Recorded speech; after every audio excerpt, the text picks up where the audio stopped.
पाहिला पाहिला नंदाचा नंदन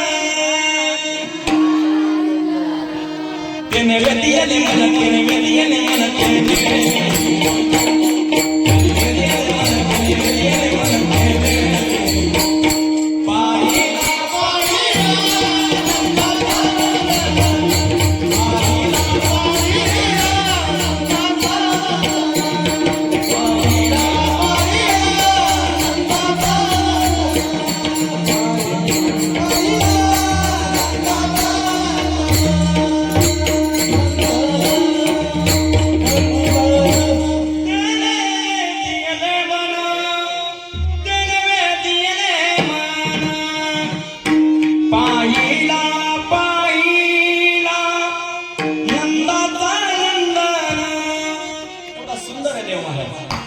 देवाचे नयन किती सुंदर आहे याच्यावरती नुसतं चिंतन होईल 2 तासाचं। देवाचे रूप किती सुंदर आहे, देवाचे मुख कुमल किती सुंदर आहे, देवाचे कान किती सुंदर आहे।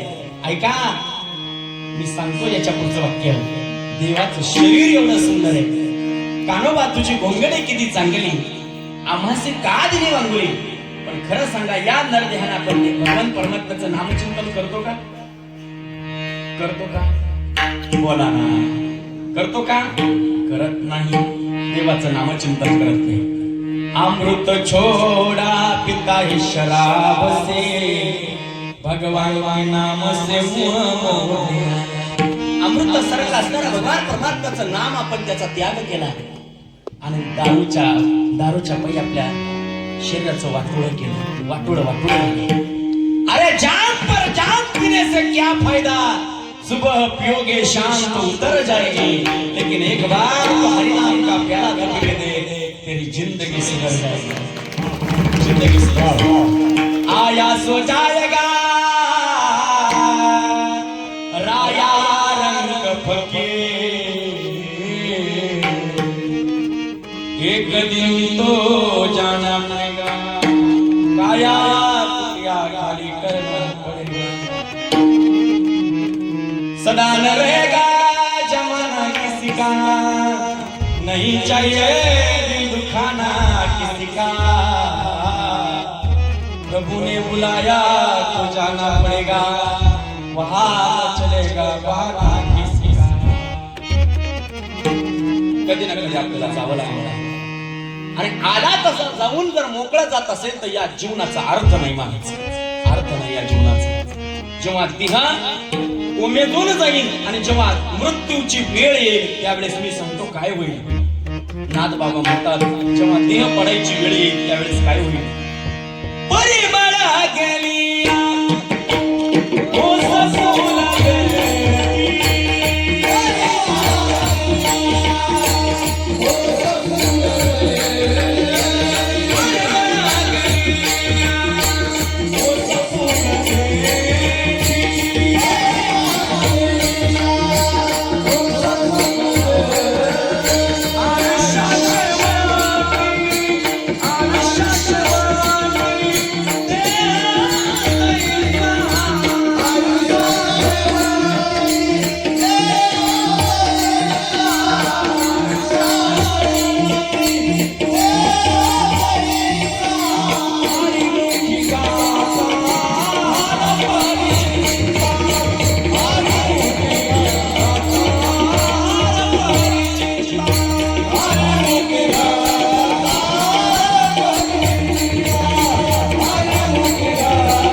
मनुष्य जीवाच्या प्रतिज्ञा करते।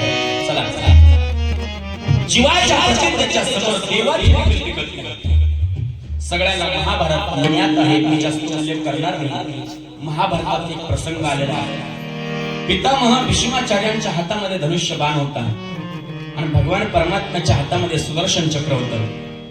भगवान परमात्म्याने महाभारतामध्ये प्रतिज्ञा केली होती अर्जुनाच्या समोर आणि दुर्योधनाच्या समोर, दुर्योधना, मी या युद्धामध्ये फक्त एक निर्णायक भूमिका घेईल, हातामध्ये शस्त्र धरणार नाही. युक्तीच्या 4 गोष्टी सांगेल. बोल दुर्योधना तुला काय पाहिजे, बोल अर्जुना तुला काय पाहिजे. अर्जुनानं सांगितलं देवा मला तू पाहिजे, आणि दुर्योधनानं सांगितलं देवा मला तू नको. तू का नको? कारण तुला घेऊन मला काय उपयोग आहे, तू शस्त्र धरणार नाही म्हणतो. युक्तीच्या 4 गोष्टी सांगणार, त्या खऱ्या सांगतो की खोट्या सांगतो मला याचं ज्ञान नाही, म्हणून तुला घेऊन उपयोग नाही. तू माझ्या बरोबर नाही आलास तरी चालेल, मला देव पाहिजे, आपलं मला 56 कोटी यादव सैन्य पाहिजे. दुर्योधनानं असं सांगितल्याच्या नंतर युद्ध चालू झालं. युद्धामध्ये निर्णायक भूमिका आली आणि पितामह भीष्माचार्यांच्या समोर, ऐका गड्या, दुःख कधी कुणाला चुकलेलं नाहीये. ऐका गड्या, रामायणामध्ये याचं फार छान वर्णन आलंय. दुःख कधी कुणाला चुकलेलं नाहीये. दुःख अशी गोष्ट आहे जी पितामह भीष्माचार्यांना सुद्धा चुकली नाही. दुःख अशी गोष्ट आहे जी प्रभू रामचंद्रांना सुद्धा चुकलेली नाहीये. दुःख अशी गोष्ट आहे जी भरताला सुद्धा चुकलेली नाहीये. त्या चित्रकूट पर्वतावरती भरत ज्यावेळेला जातो आणि प्रभू रामचंद्रांची भेट घेतो, प्रभू रामचंद्रांच्या समोर हात जोडून उभा राहतो आणि प्रभू रामचंद्रांना सांगतो, प्रभू जगाचा मालक होता तुम्ही, तुमच्या मनामध्ये जरी आलं असतं तरी माझ्या बापाचा मृत्यू थांबला असता. माझ्या बापाचं काय दुर्दैव आहे, काय माझ्या वडिलांनी पाप केलेलं आहे का जगाच्या मालकाचा बाप असताना देखील त्यांना मृत्यू समोर आला, पण जगाचा मालक आग्नी द्यायला देखील त्या ठिकाणी उपस्थित नव्हता. सांगा ना देवा, काय माझ्या बापाचं चुकलं? सांगा ना देवा, ज्यानं पृथ्वी डोक्यावरती घातलेली आहे तो लक्ष्मण, ज्यानं पृथ्वीवरती सत्ता गाजवलेली आहे तो लक्ष्मण दशरथ राजाचा पुत्र होता, तरी तो सुद्धा माझ्या बापाच्या मृत्यूच्या समयाला उपस्थित नव्हता. सांगा ना बाबा, काय दोष आहे? सांगा ना देवा, काय दोष आहे? प्रभू रामचंद्र म्हणतात, दैव जात दुःखे भरता, दोष ना कुणाचा, पराधीन आहे जगते, प्रमाणवाचा, दोष ना कुणाचा. जरा मरण यातून चुकला कोण प्राणी जात, दुःखी मुक्त जगला काय कुणी जीवना. गोड उत्तरे म्हणतात प्रभू रामचंद्र त्या भरताला म्हणतात, भरता या जगाच्या पाठीवरती दुःख कुणाला चुकलंय? जरा मरण यातून चुकला कोण प्राणी जात, दुःखी मुक्त जगला काय कुणी जीवना. दैव जाता दुःखे भरता, दोष ना कुणाचा, पराधीन आहे जगते, प्रमाणवाचा, दोष ना कुणाचा. माझ्या प्रिय स्त्रियांनो, आयुष्याच्या वाटेवरती नवरा बायकोची भेट होत असते आणि एक दिवस असा येतो कधीतरी एक तर नवरा तरी सोडून जातो अथवा बायको तरी सोडून जाते, आयुष्याच्या वाटेवरती जाते ना. कधीतरी एक काळ रात्र अशी येते की दोघांची ताटातूट करून जाते. ती काळ रात्र कधी कुणाच्या जीवनामध्ये येऊ नये, पण दुःख आल्याशिवाय राहत नाही, हा मृत्यू लोकांचा नियम आहे. ज्याप्रमाणे समुद्रामध्ये एखादी लाट यावी, दोन ओंडक्याची होते सागरात भेट, दोन ओंडक्याची होते सागरात भेट, एक लाट थोडी पुन्हा नाही. दैव जाता दुःखे भरता, दोष ना कुणाचा, पराधीन आहे जगते, पुत्र मानवाचा. काय गोड सांगतं रामायण, काय गोड सांगतं महाभारत. दादा हो, जीवनामध्ये दुःख कधी कुणाला चुकलेलं नाहीये. कर्ण देखील हातामध्ये धनुष्यबाण घेतोय. ज्या कर्णानं ऐका गाड्या, धर्म आणि नीतीनं वागणारा जगाच्या पाठीवरती फक्त कर्ण आहे. महाभारत वाचा तुम्ही. धर्म आणि नीतीनं वागणारा फक्त कर्ण आहे. कर्णाचं दुर्दैव पहा, कर्णाला शेवटपर्यंत आई बाप मिळू नये, आणि जेव्हा मिळाले तेव्हा या जगाला सोडून जायची वेळ यावी, एवढं दुःख आहे या जगामध्ये. ऐका गड्या, भीष्माचार्यांच्या जीवनामध्ये दुःख आहे. पितामहा भीष्माचार्यांक पाहिलंय अर्जुनानं, धनुष्याला बाण लावलाय. अर्जुन आता बाण सोडणार, त्या बाणानं आता पितामहा भीष्माचार्यांवरती तो बाण येणार. त्यावेळेस पितामहा भीष्माचार्यांनी देखील बाण रोखलेला आहे आणि भगवंतानं अर्जुनाला सावध केलेलं आहे. अर्जुना सावधान, जो बाण तुझ्या अंगावर येतोय त्या बाणानं तू मरणार आहेस. अर्जुनाचा प्राण वाचवला कुणी? अनंत ब्रह्मांडाच्या मालकानं. अनंत ब्रह्मांडाच्या मालकानं का वाचवला? ज्ञानोबा म्हणतात, ज्ञानदेव म्हणे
पांडवांच्या घरी येतो, राब राबतोय तो आणि तो अर्जुनाला सावध करते, आता तुझ्या अंगावरती बाण येणार.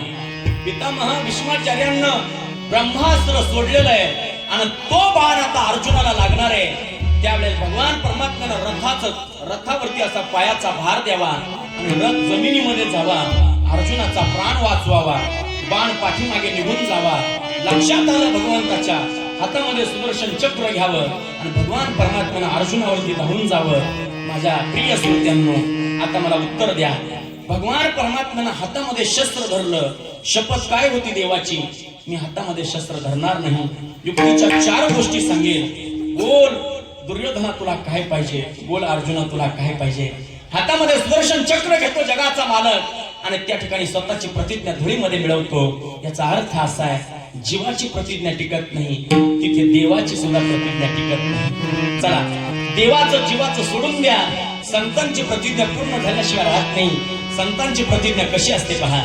संतांची प्रतिज्ञा विश्व करत असते, संतांची प्रतिज्ञा जगा करत असते. कशी प्रतिज्ञा असते त्याचं उत्तम उदाहरण आजच्या अभंगाचं पहिलं केलं.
गायन केलं मायाचं. मी नेहमी सांगतो, काही लोक गातात मोठा करतात, बरोबर ना? काही लोक गातात मोठा करतात, काही लोक गातात काही लोक गातात मोठा करतात, काही लोक गातात मोठा करतात, पण वारकरी गातात ते विठोबा करतात. मला गात असल्यामुळे त्या गायनाला विशेष किंमत आहे. किती गोड प्रमाण दिलं त्यांनी. अवघाची संसार, ज्ञानोबरायांनी संसार शब्द वापरला. तसं पाहिला तर ज्ञानोबराय हे योगी आहेत आणि योग्याला पुढे प्रपंच असतो का? पण माझ्या प्रिय श्रोत्यांनो, ज्ञानोबराय 3 जणांकरता जीवन जगले. ऐका, ऐकून घे. 3 जणांकरता जीवन जगले. पहिले जगले साधना करता. ऐका, ज्ञानोबरायांना दुसरा प्रपंच केला. पहिला प्रपंच केला साधकाचा, दुसरा प्रपंच केला पामराचा, तिसरा प्रपंच केला तुमच्या आमच्यासारख्या संसारिकाचा. विठ्ठल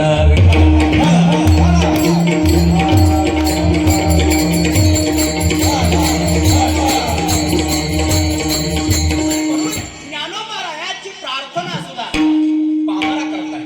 ज्ञानोबरायाची प्रार्थना सुद्धा, ज्ञानोबरायाचं पसायदान सुद्धा संसारिका करतात. छान पसायदान आहे माऊलींचं. ज्ञानोबरायांना संसार सुखाचा करीन असं म्हटलेलं आहे. माझ्या प्रिय श्रोत्यांनो, असे तुमच्या माझ्यासारखे काही श्रोते माऊलींच्या जवळ जाताना माऊलीला विचारतात, माऊली तुम्ही हा संसार सुखाचा करीन म्हणता, पण कुणाच्या जीवावर? कुणाच्या जीवावर म्हणजे? अहो माऊली, तुम्हीच मधुकरी मागता, तुम्हीच आळंदीमध्ये जाता आणि मधुकरी मागायला गेलेल्या माऊलीचे हाल काय हे सगळ्यांना ज्ञानोबरायांचं चरित्र माहिती आहे. सकाळी सकाळी 8 वाजलेल्या ज्ञानोबरायांना इंद्रायणीच्या वाळवंटामध्ये जावं आणि मधुकरी बाय म्हणून आवाज द्यावा. सगळ्या दारांनी दरवाजे लावून घ्यावे. ज्ञानोबरायांना म्हणावं, संन्यासाच्या कार्ट्या, चांडाळा, मूर्खा, पाप्याचं पोरचं पोर तू कशाला आलास मधुकरी मागायला? ज्ञानोबरायांना म्हणावं, माय 2 दिवस झालं का पोटामध्ये काही नाही. माय माझ्या पोटामध्ये काही नाही. ज्ञानोबरायांना आवाज दिल्याबरोबर त्या माऊलीनं सांगा, बाबा कालपासून काही नाही नेलंस म्हणून तुला देते. एवढं पीठ घरी नेऊन सोपानाला खाऊ घाल, त्याला खाऊ घाल. ज्ञानोबरायांना ते मूठभर पीठ घ्यावं, जोडीमध्ये टाकावं. ज्ञानोबरायांना रस्त्याला निघालं. रस्त्याने निघालेली माझी माऊली इंद्रायणीच्या वाळवंटातून, इंद्रायणीच्या वाळवंटामधून चालली होती आणि वाळवंटातून चालताना ज्ञानोबरायांना भूक लागलेली आहे. ज्ञानोबराय गेले, ताटीचा दरवाजा लावला. हा राग आला लोकांचा, जी मधुकरी देत नाहीत अशांचा ज्ञानोबरायांना राग यायचा. ज्ञानोबराय अंतःकरणामध्ये गिळून घ्यायची. राग आला ज्ञानोबरायाला. राग कशाचा आला? आज मधुकरी नेताना ज्ञानोबरायाला अडवलं विसोबा पंतांनी आणि विसोबा पंतांनी ज्ञानोबरायाला मारलं. मारल्याच्या नंतर माऊलीच्या डोळ्यातून पाणी आलं. माऊली रडली आणि रडल्याच्या नंतर ताटीचा दरवाजा लावून बसली. जसे ज्ञानोबराय बसले तसा ताटीचा दरवाजा मुक्ताबाईनं वाजवला आणि मुक्ताबाईनं सांगितलं, ज्ञाना हे दादा दरवाजा उघडणार आहे. अरे योगी आहेस तू, पावर मनाचा आहेस तू आणि संपूर्ण विश्वाला तुला सुखामध्ये मिरवायचं आहे. संपूर्ण विश्वाचा प्रपंच सुखामध्ये मिरवायचा आहे म्हणून तुला दरवाजा उघडावा लागेल. ज्ञानोबराय अशी मांडी घालून बसलेले उठले आणि मुक्ताला कवकाळून रडू लागले. ज्ञानोबरायचं रडणं मुक्ताबाईनं ऐकलं आणि मुक्ताबाईला सांगितलं, माऊलीनं, मुक्ता एवढं एवढंसं पीठ दिलं का ग्रामस्थांनी? काय असेल ते मी तुला खाऊ घालतो. आज ताट घेतलेलं माऊलीनं. माऊलीच्या घरात ताट कुठलं असेल? कुठलं ताट असेल? माझ्या प्रिय श्रोत्यांनो, ज्ञानोबरायांना आजान वृक्षाची पानं एकामेकाला जोडली आणि आजान वृक्षाची पानं जोडून ताट तयार केलं. ताटामध्ये ज्ञानोबरायांना ते पीठ टाकलं. आता त्या पिठाबरोबर भाजी कशाची करायची म्हणून पिंपळाची पानं तोडली. ती पानं अशी कुस्करली, त्या पिठामध्ये मी असे मिक्स केले आणि ते चुरा माझ्या सोपनाला, माझ्या मुक्ताला, माझ्या निवृत्ती दादाला खाऊ घातले. ज्ञानोबराय म्हणायचे, हा घास चिवचा, हा घास काऊचा, असं भरून त्या अन्नाने माझ्या सोपानाचं पोट भरायचे, माझ्या मुक्ताबाईचं पोट भरायचे. माझ्या प्रिय श्रोत्यांनो, आपल्या माऊलीनं या जगाला सुखामध्ये मिळवण्याकरता एवढं सहन केलं. एवढा त्याग जगाच्या पाठीवर कुठला संत करेल मला सांगा. एवढं सहन करणारी माझी माऊली, पण जगाला एक शब्द सुद्धा फरक केला नाही, एक शिवी सुद्धा माऊलीच्या मुखामधून आली नाही. गवताच्या काडीला सुद्धा माझ्या माऊलीला दुखवलं नाही, असं माऊलीचं अंतःकरण होतं. आणि म्हणून ज्ञानोबारायाची बरोबरी कोणी करू शकत नाही. माऊलीला विचारलं साधकांनी, तुमच्या माझ्यासारख्या, माऊली तुमचीच अशी वेळ आहे, तुम्ही आमचा संसार कसा सुखाचा करणार? ज्ञानोबाराय म्हणतात, मी घाबरणार नाही, माझं माहेर फार श्रीमंत आहे, माझं माहेर श्रीमंत आहे. कोणतं माहेर आहे तुमचं? माऊली ज्ञानोबाराय म्हटले, माझं माहेर पंढरी आहे, पंढरी आहे माझे माहेर साजरी. हे माय किती सुंदर आहे माझं माहेर. माय काय सांगू माझ्या माहेराची ख्याती तुला. माय किती सुंदर आहे माझं माहेर.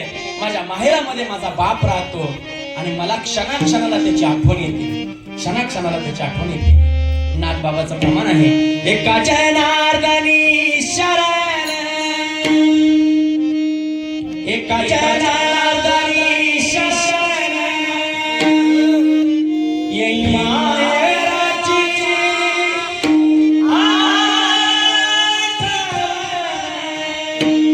येई माहेराची आठवण, माझे माहेर.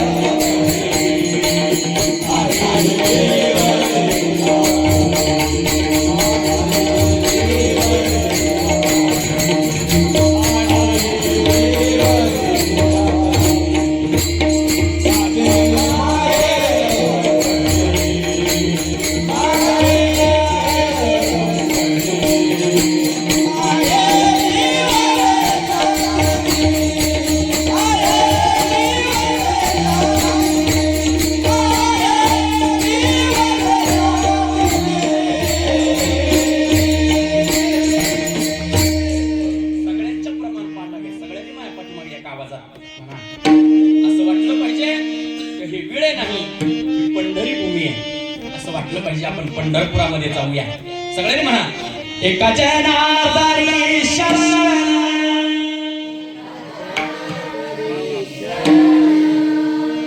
मला आवाज काही येत नाही, एकाच्या नादारी शरण,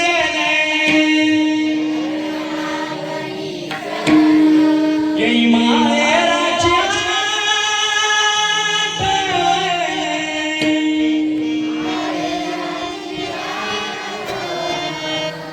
येई माहेराची आठवण,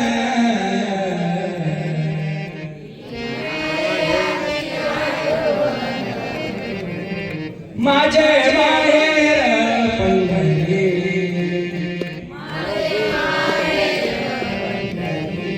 आहे